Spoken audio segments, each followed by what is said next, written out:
Yeah, I definitely watched this twice. I couldn't help myself, so I watched it at the end of last week, and then I watched it again last night I because I needed to do the pineapple hunt, and I needed to keep track of the story beats and when they happen because I feel like I'll struggle. I totally feel that. Like the opening scene of this episode is when I fell in love with the show. So watching it twice was probably a good call. I could not stop singing, "Hey Juliet," the whole time. Yes. And I made Levi listen to the song. I made my husband listen to the song, and it's been in my head all week. So this is great. As soon as I got that text you sent me, Kaylee sent me a text and she was just like, "Hey, I have an idea for the next episode's title."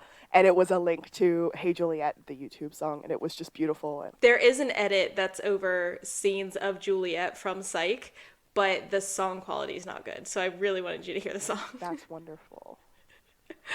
Should we start? I think so.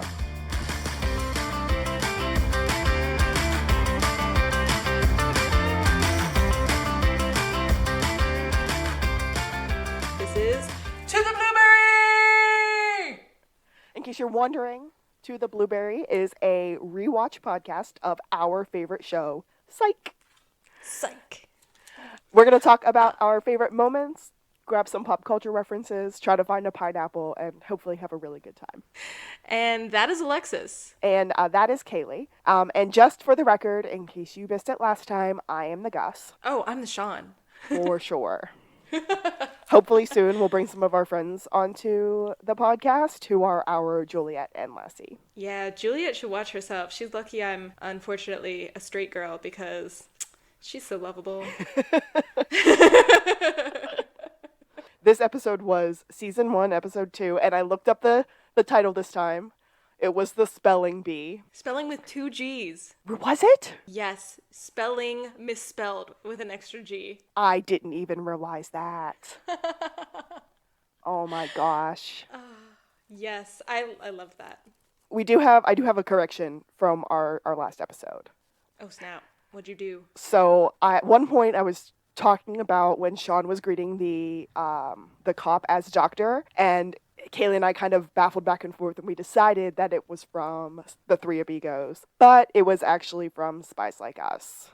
It was still Chevy Chase. It was. I'm just gonna say it, but yes. I've heard it both ways, but yeah. That was beautiful. Thank you. So. The episode opens in a diner. Not in a flashback. No. I didn't remember that it didn't start with the flashback. No, it's because we get flashbacks throughout the episode. Yes, with a whole new Sean. Yes, a new Sean. Lil Sean number 2. That's what I wrote on my notes. Also, we see Lil Gus number 1 in this episode. Who actually might stay Lil Gus number 1 for a really long time. So I'm excited to see when that changes. Yeah, I don't recall. So we'll just keep track of how many times the actors for like the younger versions change. So we're in the diner, and this beautiful young woman is sitting at the diner counter reading a newspaper. And Sean walks in. Hey, Juliet. Hey, Juliet. Hey, Juliet. So Sean walks in, and he looks at her, and he tries to introduce himself. He tries to act suave. He tries to hit on her. And Juliet asks him very politely to leave her alone. After they've already negged each other and flirted a little bit. It's super cute. And like I said in the intro, like that's the moment I fell in love with this show. But Sean decides that he needs to have a conversation with Juliet. Even if Juliet won't talk to him, he's going to do both sides of the conversation. That's nice. Can I just stare aimlessly out the window and read my paper while you two talk? So Sean starts asking himself questions, including asking what he does. Sean in his little girl voice goes, "So, what do you do?" And Sean goes, "I do a little bit of everything," which I thought was really clever because his actual job track record is doing a little bit of everything. Oh, that sounds interesting and also a little bit dangerous. I like it. I'm so happy you know all those quotes. I did not write those down. I know all those lines. I love it. Oh, gosh. So they're talking, they're having a good time. And when I say they're talking, I mean Sean's talking to himself. But Juliet's smiling. Like, she's actually really charmed. And you can see it coming through, like, the actress into the character. And it works all the way around. I'm loving it. Then a quote-unquote strange guy or bully-looking guy walks in. And Juliet's demeanor just completely changes. And Sean throws his hand up over his mouth and goes, "Oh my gosh, you're a cop." Like, shut up. No, I'm not.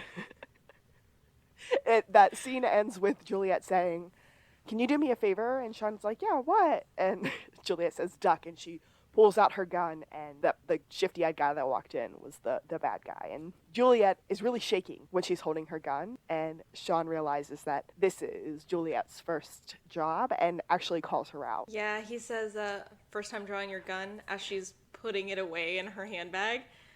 And she says, maybe. It's like they neg each other just one last time when she leaves. And she looks back. I love A it. little bit sassily, but she looks back. I absolutely love it. But that is the end of the opening scene. That brings us to the first time we see the full opening credit. I was just like, credits, theme song, it's all happening. I sang along. Oh yeah, 100% sing along. But like, it's the music and the credits over the scenes from the season that we're about to get. I was like, I can't wait to get to all of these. I did notice, and I don't know how much longer it stays on, but I do kind of remember it staying for a little while. But Corbin, the actor that plays Henry, Corbin Burnson.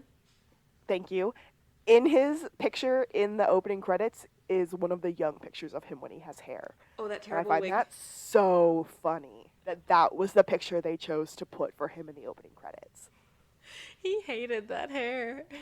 Oh, I don't know why they didn't just let him be bald. I mean, I guess they had to, they had to euthanize. Nope, bad word. I've heard it both ways. Euthanize him. they had to make him look younger, and I understand that, but that wig. I was actually thinking about Corbin this morning. I had a dentist appointment, and he was in that really terrible horror movie. I think he was in 1 and 2 of The Dentist. And he was the titular dentist. I know he was at least in number 2 because I accidentally watched some when I was a kid. That sounds like a movie I do not want to watch. No, you can't.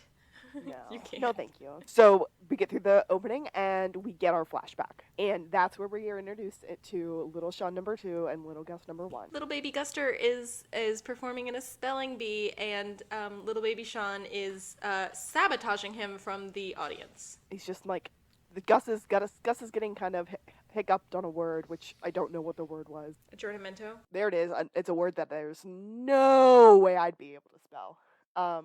And so Gus is a little bit hooked up, and Sean's in the audience mouthing an O to him, telling him that the next letter is an O. Gus finally gives in and says O and loses the spelling bee. Instantly out. Have you ever done a spelling bee? You're so cute, Kaylee. Why? You're the Gus. I can't even spell, like, I'm trying to come up with a word that I couldn't spell. So I was 23 years old in graduate school. I had just gotten a business degree. I was getting a master's in business administration, and I still couldn't spell business. I have to say busyness in my brain, or I can't spell it right. Well, heck yeah. I mean, I still say it in my head. I was 24 years old. I still say it in my head. It's busyness. Yeah, that's how you spell it. But no, I was definitely never in a spelling bee. I actually think that would be more up your alley. Oh yeah, I guess I am the word nerd. I think maybe, but like not since 4th grade, and it wasn't like competitive. You know, it was just like in school. Math quiz, mathletes, yeah, that's far more up my alley. Yeah, it's like if Gus was an accountant, you'd be almost the same person. I could be Gus if he was an accountant. It'd be better than pharmaceutical salesman. Although I think I could be in sales if I was more interested in lying to people. Yeah, I was bad at sales because I'm like not a pusher. I'm like an information provider. Yeah. And I think that's good. But we need to get back to the Right. episode. So we're in the office, right? Yes, we're in the psych office, and Gus is watching the spelling bee. What is it, semifinals or regionals? We'll go with semifinals. Some- Yeah. It's regional finals or something. Yeah, like that, and he turns it off when Sean walks in, and Sean's instantly suspicious. Like, what are you doing? What are you hiding from me? Sean goes, "Is that Korean porn? Come on, man." He grabs it like, don't hold out on me, though. Like, Gus, owns it, and he's like, this is a big deal. Everybody knows about this. And Sean's having none of it. I think at one point he tells him to stop giving the bee hip little nicknames. The bee. It's important. That's That's important. And I realized when I was editing our last episode that I said that's important to know for later a lot, but I'm going to say it again. That's important to know for later. Okay, so we're watching the bee on the television, and the announcers state something quite surprising. The news is that the heavy favorite in the bee competition, Brendan Vu, has been, not really disqualified, but he's kind of failed out. And he Thank you for picking up Brendan Vu's name so that we don't have to refer to people as rich girl, rich daddy, rich son, and suspicious friend all the way throughout this episode. Okay, so we don't. There are many people's names we don't know. Like legit, Sean and Gus will not refer to them by name. So this is true. But one of the announcers actually says boo-hoo for Vu because something weird happened. It looked like he might have had an asthma attack. Anyway, he fainted on stage. He had to be taken, for medical attention. So he's out of the bee. And the guy goes, boo-hoo for Vu. So they're showing footage of the kid collapsing on stage. And right before it happens, Sean notices, and I was like, haha, more casual TV crime solving. Yes. Sean notices a weird tremor in his hand is sort of sudden, happens, and then he collapses. It's worth noting that in his hand is his inhaler. And as a True. as a good asthmatic Very. who has her inhaler sitting next to her right now, I like to point that out. So then they get a call on the psych office line, and Sean says to Gus, I can get us into the B. And this thing has been sold out for months. And Gus is so down. He's just picking up his keys. Sean's lounging. He's like, we're going to have a case. I told you something was up. Meanwhile, Gus is gone. Yeah, Gus is ready to go. Sean's out the door behind him, and they head to the spelling bee. Kaylee, you need to correct this word, but we come in on one of the spelling bee kids trying to spell the word eutiraceous. Butiraceous, yeah. Butiraceous, which I had to spell phonetically on my paper, which I spelled U, because apparently I missed the B part of it. U space TIE space RAY space CIOUS. And I wanted to make sure I remembered that word because it means the properties of butter. And butter's like my favorite thing in the world.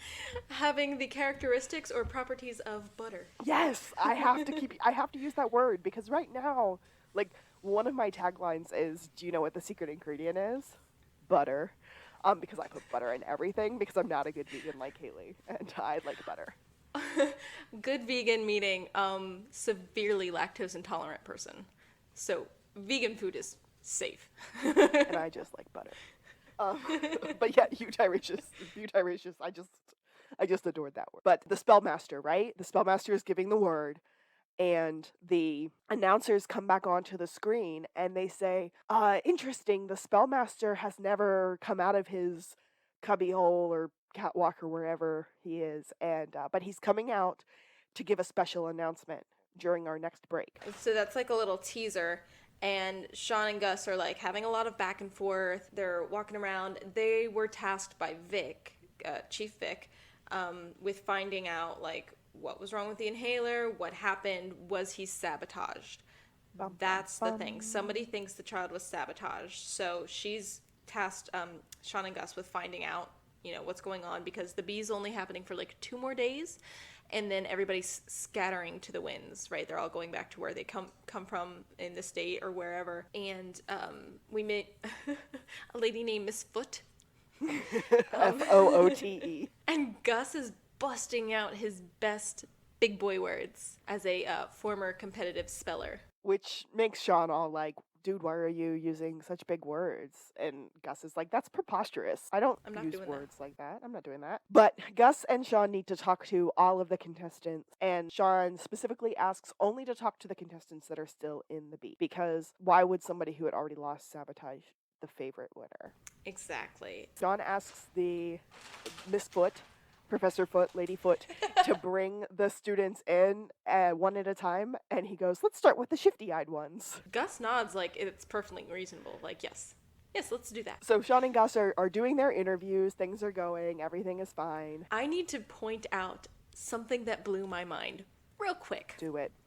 They're All talking yours. to a dad and son, and they end up referring to this character as the Czech. So apparently he's from Czechoslovakia. And the guy has an accent. We'll hear later, the boy doesn't. But I was like, this kid looks so familiar. Who is this child? And at first I was like, is this the kid from the Taylor Swift You Belong With Me video who played young Sam Winchester in a lot of Supernatural episodes? So I looked it up, and no, it is not, but it is the actor who grows up and goes on to play Jack in Supernatural. Are you serious? Yes, I am dead serious. That makes so much sense. It blew my mind. And fun fact, I don't know if our listeners watch Supernatural, but Tim Amundsen, who plays Detective Lassiter, Lassie. was Kane in Supernatural. So there's just like a lot of collision happening right now. I love that. I love that.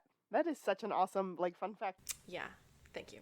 Okay, so the spellmaster is ready to give his special announcement, and so he's up in like a catwalk. It's like a balcony, much better. Yeah, like a loft area. Yeah. So he's up in his little loft area, and he's about ready to give his speech, but he's starting to feel kind of gross, and you see him stumble, and then he falls over the railing and into the seats. I went, someone just died before my very eyes on this 1 hour comedy. Yes. It was like very in your face, and I know that this show gets darker than that, but I was like, holy crap. So Lassiter is dead set on the fact that it is a heart attack. This guy doesn't eat well. Food is his biggest vice, and so he thinks that he just had a heart attack. No big deal. Everything seems good to go. So Sean and Gus are trying to find some more information. They head up to the loft, and they walk up to the guard, and they ask the guard, "Hey, can we look at the crime scene, or can we look at the booth?" And the guard's like, "Oh, I was really strictly told I wasn't allowed to let anybody in there." And Sean just goes, "Oh, okay, yeah, that's fine." And then, like we would expect him to, Sean thinks on his feet, and he goes, I mean, as long as you feel safe, dead guy spirits and all. And then Sean has this full psychic dead guy takeover, fake body took over his body situation. Oh my god, A+++ physical comedy. Yes. How many times did he have to do that? That looks exhausting. He was like throwing himself against the wall, and he was grabbing his head, he was grabbing his arms, and he threw himself down these like very narrow, very like shallow stairs. And that's how he gets the security guard to run away, and so Sean and Gus get to go and check out the balcony. While they're checking it out, they're in there, they're looking around, they're trying to see what's going on, and this is our first mention of the super smeller. Gus has a super smeller. So I want to point this out because I wrote it down. I think later on in the series they call it the super sniffer. I think I've heard it both ways. Yes, Kaylee, yes! That hasn't even happened in this show yet. No, it hasn't, like but we still need to do our that. favorite bit. But yeah, I do believe that I have heard it both ways in this show. But Sean says that Gus should not have nicknamed his nose. He should nickname other parts of his body, like his butt. He should maybe name it the tight bouncer. Girls would love that. The hexagon was one of those options. The hexagon. I love a hexagon, for the record. Yes. So the super smeller realizes that there's an odd smell coming out of his leftover Chinese food. It's right? sulfuric. Yeah. It's something that he recognizes from what? His pharmaceutical sales. Pharmaceuticals. Yes. And We should just sing pharmaceuticals. I like that. Pharmaceuticals. So they realize that there's something wrong, and then Sean miraculously pulls an evidence bag out of his pocket because he carries them around with him. I overlooked that both times I watched this episode. I was just like, sure, yeah. Of course. He's a fake psychic detective. Of course he carries. He's bags with always him. prepared to eat and to gather evidence, and I respect the hell out of that. That's true. So they grab some of that and they take it out with them, and they think they're at this point they're pretty set that something's wrong. Something happened. Someone tampered with his food. And Lassiter's doing a press conference. Yes, thank you.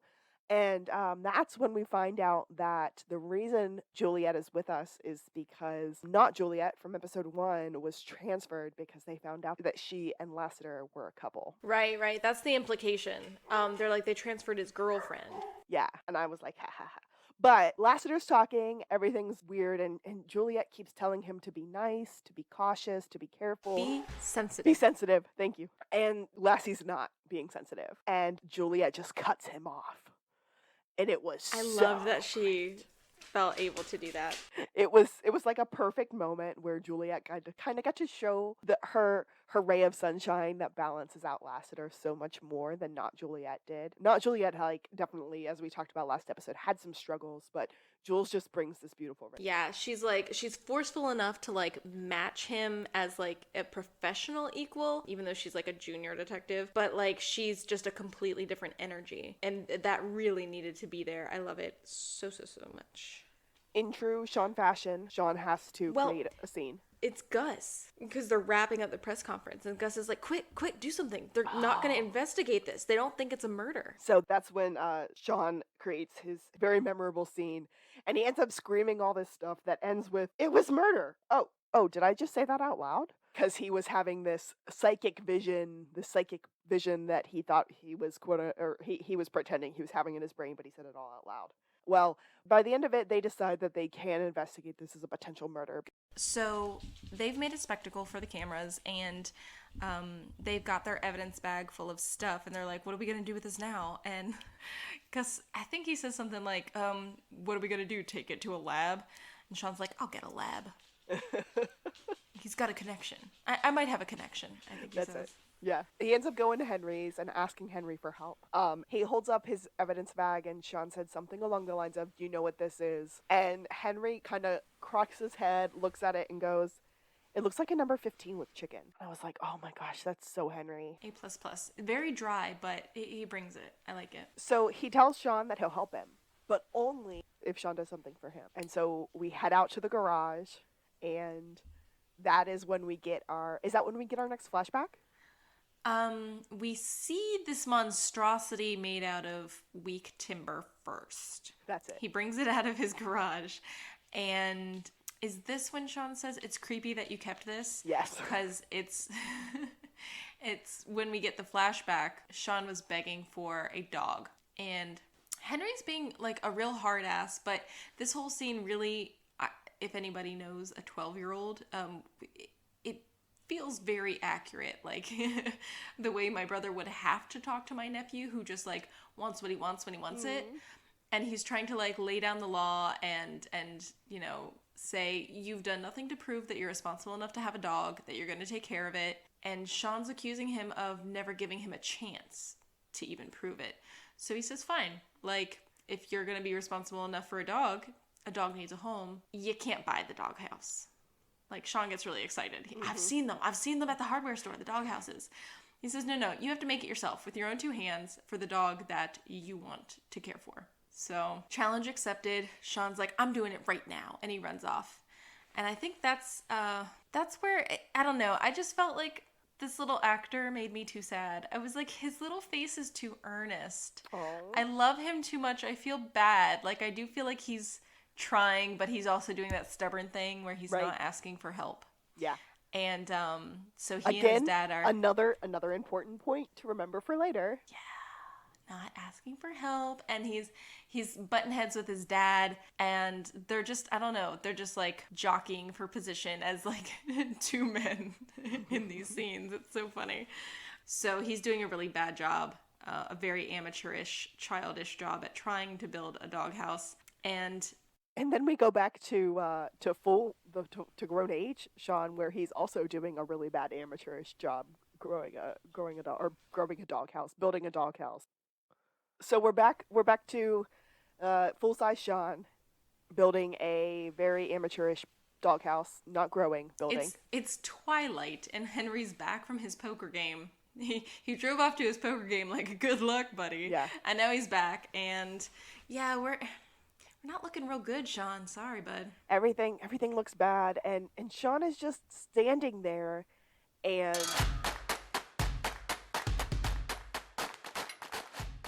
pineapple hunt. He's eating a slice of pineapple. Yes. Did you notice that? I had to on the rewatch. I was like, what is that? Is that pizza crust? No, it's a whole wedge of something. Yes. So I do believe that was an on purpose I'm eating pineapple Yes, scene. I absolutely think so. Also, I think it's funny that he's outside building a doghouse in the cold. I mean, they have their jackets on. I guess they're in Santa Barbara, but and he's just eating a slice of pineapple. No big deal. Hammer in one hand, Pineapple pineapple in in the the other. other. And then I was gonna say Henry's not impressed. He goes in, he's like, "You're still not doing it right. Like you think this is gonna earn you a favor from me?" John is just mad at this point. He taps this thing though, this construction he's made with his toe, and it falls apart. I was like, "Were there any nails, Sean? What were we doing?" Yeah, I'm kind of with Henry on this one. I don't know that I would have given Sean what he asked for if he would have done that kind of work. Sean is driving home on his motorcycle, and this is my other correction. In episode 1, I said that Sean's motorcycle was a bit until quote much later on in the series where Sean gets thrown off his bike. And My note was, it wasn't this much happens a later lot on. earlier than I remember. Yeah. It was episode 2. I don't feel like this is like the last of the motorcycle being seen, but yeah. No, it's I'm definitely just not. like, It's definitely not because the motorcycle continues to come up, especially as Sean and Juliet's relationship grows. Spoiler.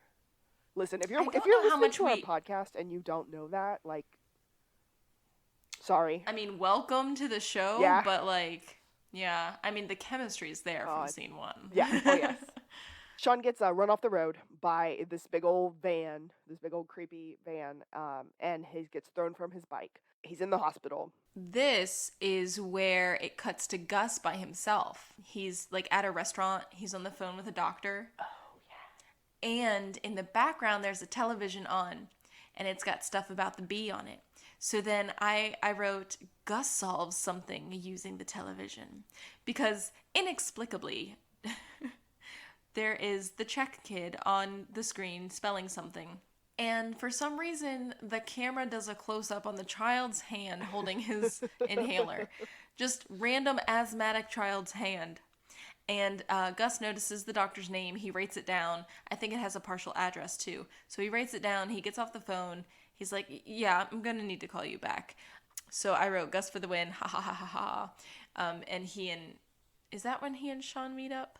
yeah. Gus gets a call that Sean's in the hospital. Gus goes to the hospital. Sean gets out of the hospital, but while they're there, they check on Brandon Vu. I think it's Brendan Vu. Then okay, they check on Vu, and while they're in there, they see Brendan's inhaler, and they can tell one that the inhaler that he has and the inhaler that the Czech boy has. I'm sorry, person first. That the boy who happens to be a son of the Czech man, um, his those two inhalers look exactly the same, and that's when Gus had done his research and points out that the doctor that was on the other player's inhaler, I'm sorry, I'm trying to be correct and I'm having a hard time speaking, on the other player's inhaler was not a real doctor. Yeah, the son of the Czech man. Can we just call him like Baby Jack? I like Baby Jack. Good. Okay.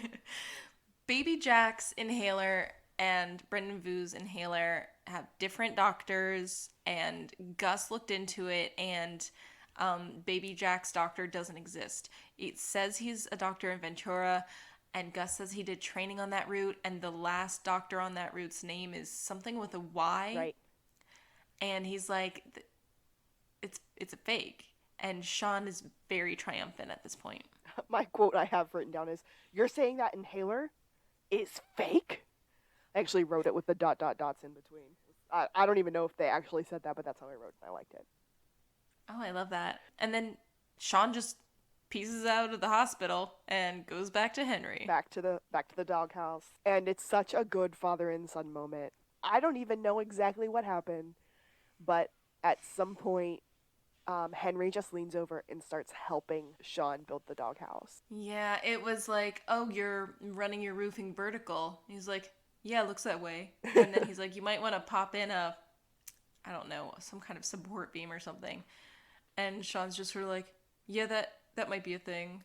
And so Henry like brings him a little piece of wood and holds it while he lets Sean nail it in. And Sean says something at this point, but I didn't write down what it was. Sean says, "You've never helped me with anything." And Henry said, "You've never asked." Aw. Isn't that, and that's, again, I told you earlier that that was important because Sean didn't ask for help. But No. it, it leads back to the conversation we had at the end of the first episode where we talked about how Henry really is proud of Sean.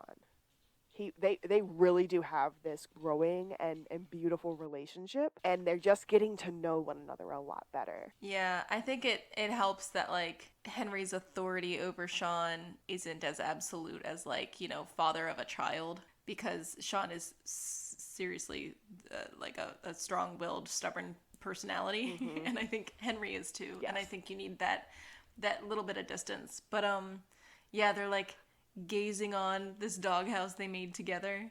That looks And really good, by the way. Like, I'd be about having that doghouse as a, and I don't even have a oh dog, yeah. but I'd be about that. I mean, a few coats of paint, yeah. Yeah. The vibe to me right then was, okay, Sean, now you're expecting him to call the guy and be like, hey, can you run that thing?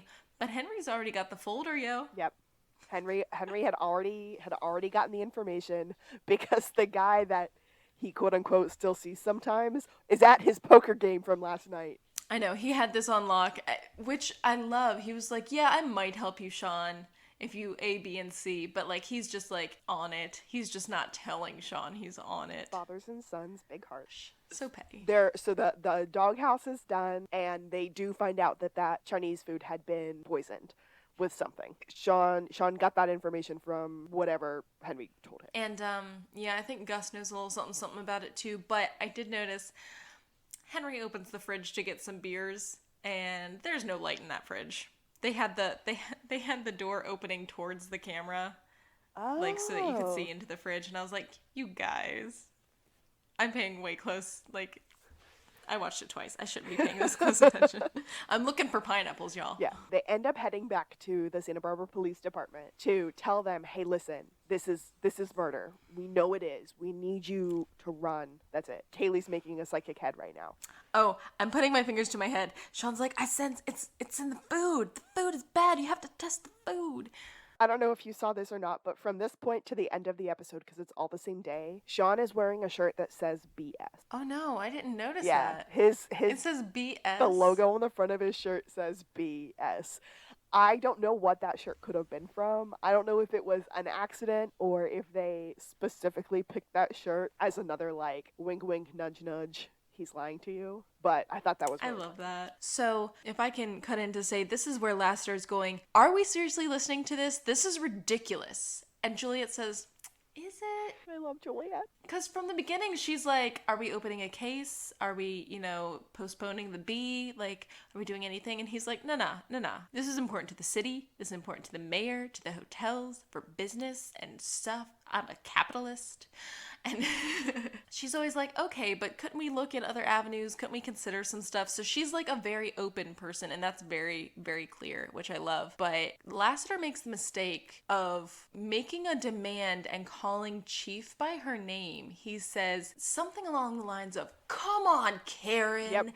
And the look on her face is murder. I can understand from, like, the whole they used to be equals and then she became the interim chief, that having that nudge to call her Karen would make sense. Also, it's kind of established later on, but I mean, they definitely have a friendship outside of working. But she's in her chief chair, wearing her chief suit, carrying her chief baby, and she is Chief Vic. Yes, their chief baby, which I can't wait till is born, because I also really like that episode. I say, how dare he? You put some respect on her name, and that name is Chief. So they can't talk Lassie and Chief Vic into letting them continue their investigation without more hard evidence. So they head back to the B. Back to the B. They're walking around because they have to have a new spellmaster, because the old spellmaster obviously had died. And Sean realizes that the spellmaster is standing outside smoking. And he left his jacket with his badge inside. And he recognizes that as the perfect opportunity to take the jacket and get back up into the booth to see if there's any other evidence up there that they missed the first time around. Well, the whole thing about the badge being on the jacket that's left inside is Sean asks Gus, how hard is it to get into this event without an invitation? And Gus says it's impossible. So Sean snatches it and closes the door and Gus isn't like 100%. He's like, you're really going to do that to the man? He's like, he's got to learn at some point smoking is bad for you. Yes, I wrote that down too. It's so funny. It gave me serious high school flashbacks. Yes. They run up the steps. They head into the booth, balcony, loft, whatever we're calling it at this point. They're up there and they're looking around, and the intercom is coming through, and they're saying, "Hey, 10 seconds to the next word. We need the next word. We need the next word." Meanwhile, Sean is fussing around with finding imprints in the carpet, matching them to a camera tripod, trying to figure out which direction the camera was pointed in, and finally they're like, something's wrong. Somebody get up there. So Sean looks at Gus. "Hey, give me a word. Give me a word." And Gus refuses because Gus feels like that's just terrible for the bee to just make up We're not words. getting involved in this. Yes. I'm not giving you a word. Don't go on the mic. Sean's trying to continue to solve the mystery while continuing to kill time, and so finally Sean gets on the mic and he's like, "Oh no, everything's okay. Your first word is banana." Banana? And everyone sort of echoes it. It just like continues. And Sean just keeps repeating it. And then he's like going back to the camera. The little girl goes, "Can I have a definition?" And Sean says, "A yellow fruit. Also, a pudding. A delicious pudding." A delicious pudding. The little girl asks for it in a sentence. Anna Banana would like to hear Venus by Bananarama. Banana. The next little girl gets up and Sean's like, "Give me a word." And Gus still refuses. And so Sean goes, "Onion." And Kid is like, seriously? But he just spells it and sit down like, I got this, I guess. And the intercom kicks back on and they said, "Hey, are you going off the list?" And he's like, No, I'm definitely going on the list." And they look and it's the guy's grocery list. But by this point, I think Sean has found the direction that the camera is supposed to be pointed in. And it's pointed directly at the audience. Specifically at the check guy. I just wrote cheating cheaters. So the camera's facing this guy, and that's when Gus points out that the Spellmaster's biggest pet peeve was cheaters. He was always looking for them. He was always trying to find them. He was always trying to stop them. We missed something earlier. What did we miss? The first time they were up in the loft, right before they found, or was it this time? They're looking at the book on the table. Oh, that was the first time, 1953. Yeah, 1953 is written in the margins of this book. The rules aren't numbered, so it's not a rule, Gus tells Sean. The contestant numbers only go up to like 200 something, so they don't know what this number means. It's nonsense, but it does come back. And now it's about to come back. They realize there's something going on and they book it out of the booth. And this is where we get Sean and Gus acting casual on the steps. Like leaning over the banister, just like, Yeah. I'm not doing anything. Okay. So the bee is back on track. And they grab a little pamphlet from out in the lobby. Sean's like, this would have been helpful earlier because it has the past round words. And they go to sit in the audience and just kind of like take it in. As Gus is going through the words from the previous round, he's like, I see. This word was the winning word from the 1929 bee. And sometimes they do stuff like this. It's like a theme round. All of these words in this round were winning words from past years. It's actually Gus again who clenches it. Yep. He says, guess who had the winning word from 1953? And Gus says, you're looking right at his dad, because Sean has been staring at the check guy since they sat down. Sean's staring at him, and Sean looks over while little Jack is spelling his word. And not only does check guy have a dictionary in his hands, but he's looking up the word, which is not absurd for an audience member at a spelling bee, but he's tapping on a little something on his hand. He's hitting something in his hand, and Gus looks up and he looks at little Jack, and little Jack has his inhaler in his hand. Again, shout out to my asthmatics out there. He's got his inhaler in his hand, and he can see that little Jack's hand is shaking just like Brendan Boo's was when the pass out, almost Brendan Boo dies happened. Right, and it wasn't that shaking that caused it. I had to like keep reminding myself.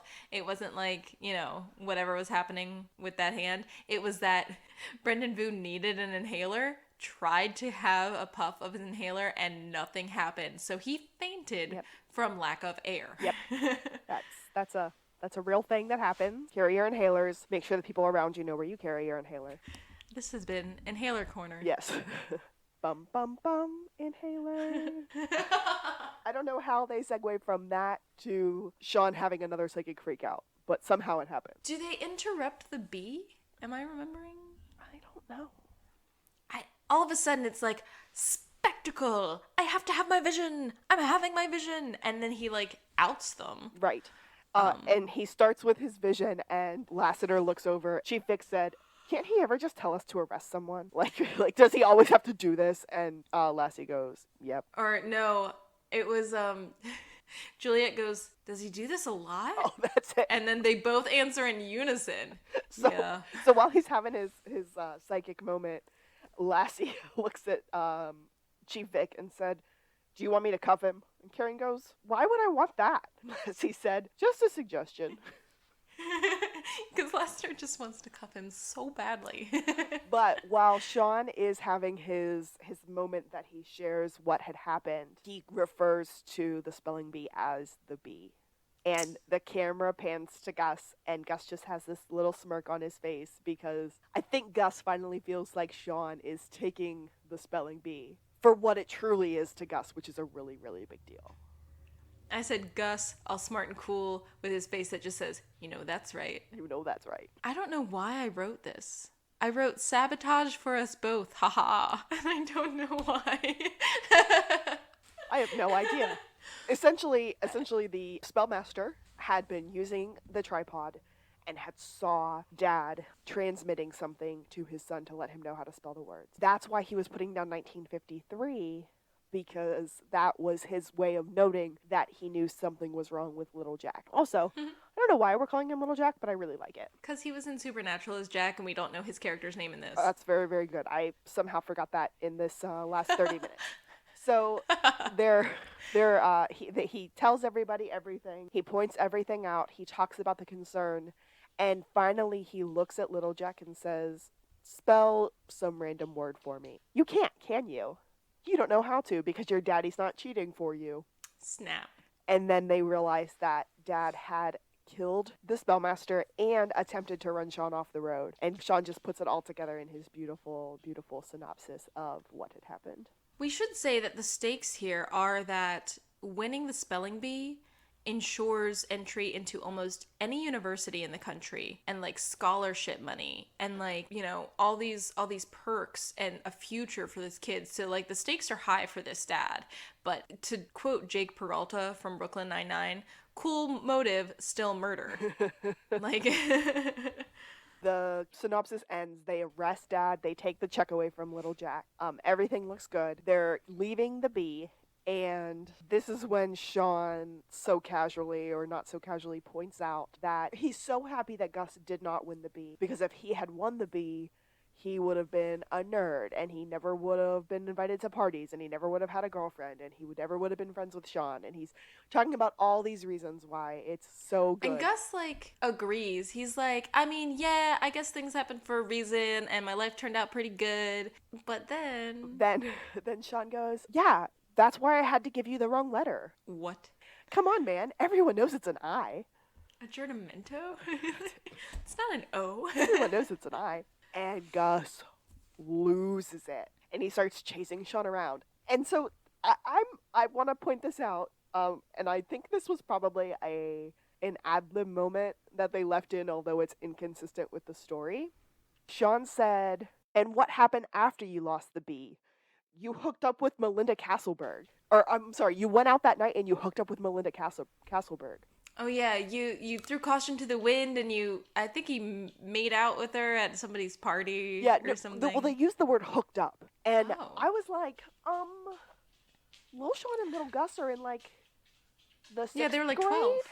Yeah, and they're, quote-unquote, hooking up with Melinda Castleberg at a party that night? I think maybe in the early aughts, did hook up mean something different? Because I feel like it's one of those words that maybe, like, gained traction and took on more meanings. That could be.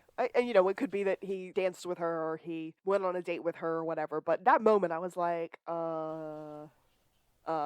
please don't ruin Little Gus like that. Little Gus is so little and pure. I want him to be little and pure forever.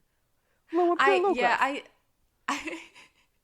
I mean, all respect to like children remaining like children, but I didn't take it that way. I was just like, yeah, he's a 12-year-old. He went to a party and they played Spin the Bottle, or he was just like, you know, let me get you a drink and danced or something. Yeah. You know, that's, you know. Okay. Well, that makes me feel a little bit better. Yeah, I think we're okay. So we end the episode with Sean at Henry's house. And Sean is just like, thank you so much for your help. I really appreciate you doing everything for me. I really appreciate you supporting me through this. I've got a surprise for you. Because every dog needs a house. That's it. And every doghouse Needs needs a dog. a dog. I love it. So Sean just walks away and Henry walks out. And there's the cutest little puppy chained up in the front of the house. It's like a little golden, yeah. It's so adorable. And I was like, that is the worst prank and the best prank ever. And Henry holds it up and he's like, I will put it on the street. And Gus is like, are you really going to leave that dog there? But Sean says it's his neighbor's, so it's okay. It's my neighbor's. Let's walk around the block and let him stew for a little bit. Evil genius. And that's the episode just ends with Henry screaming, I will put it on the street. And then cue theme music. Beautiful. The beautiful, beautiful theme music. So that is our episode synopsis. That is Alexis messing up Sean and Gus's name many times. We already played Spot the Pineapple, brought to you by some future Spot the Pineapple sponsor. Do we have any pop culture references that we didn't already discuss? I feel like the Mitchum deodorant reference during Sean being Spellmaster, I feel like I was so proud of myself for knowing that Mitchum was a deodorant that I used briefly in middle school. That was probably I think that's the only one that even kind of comes to mind. I mean, he made the 80s reference for the band Bananarama. Oh, yeah. And I kept meaning to look up the song Venus so that we could be familiar. Because I had no idea. I think it's like, I'm your Venus. I'm your fire, pure desire. I 1000% went, is that the I'm your Venus from the commercial? All right, because we don't have licenses to this song, Kaylee is not going to play it on the podcast, but she's going to play it for me or confirm that it is or is not the song I was just singing. It 100% is? Yes! That's a really, really good song. So that's the 80s version, but there was a 60s version of that song that's a little bit different, but I still really love that. In my notes, I was like, I'm pretty sure I know who Bananarama is. I just don't know that it's the song I'm thinking of, and I forgot to look it up, but now we have, and I'm very happy that we were both right. And that, my friends, is To the Blueberry. I'm Alexis. How come I can't get you this excited about girls and Mexico? And I'm Kaylee. Banana. And this has been... To the Blueberry! Psycho.